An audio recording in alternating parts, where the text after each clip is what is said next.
Hi guys, I greet all of you in the name of Jesus. I'd like to say a special thank you to the men and women who have been supporting me privately, sending me text message, and who are on my WhatsApp support group chat, and the critiques that I received. Well, thank you for them as well. So this is how it started. So initially, Bongolethu Mzozo announced on Hustler's Corner that his Instagram account has been hacked and he wants someone to hack it back. And I have that capability. So I took his numbers and I told him that I can try and assist him. Okay, he gave me his login details. I tried, I reset his password. I tried, it didn't work because he was logged into an unfamiliar device. That's what the software detected. Okay, fine. So he wanted me to design an online store, an e-commerce website for him.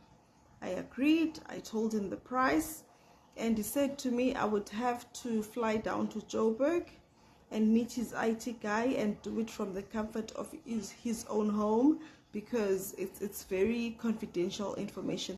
When I got to Joburg, he booked the flights. His PA named Studla booked the flights, and I asked him who's gonna fetch me from the airport. He said one of his bodyguards. One of his bodyguards named Prosper fetched me from the airport and took me to his house in Melrose Walk. When I got there, there was no computer, there was no PC, there was no nothing for me to work on. And I asked him what's happening. He said he's in an MK Gala dinner.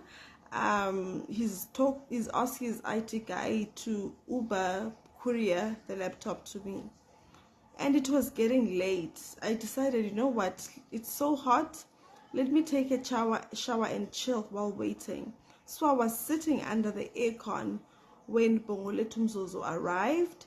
He stripped himself naked, like literally naked as he was born, and he said that he's been longing to touch my boobs. Remember, I'm at his premises. He's the one who booked my flights. I don't know anyone around there. I don't know what would happen if I would scream and ask for help, because clearly the man is dangerous. I'm not saying he's dangerous. He does own a firearm, but he did not point the firearm towards me. He put it in his drawer.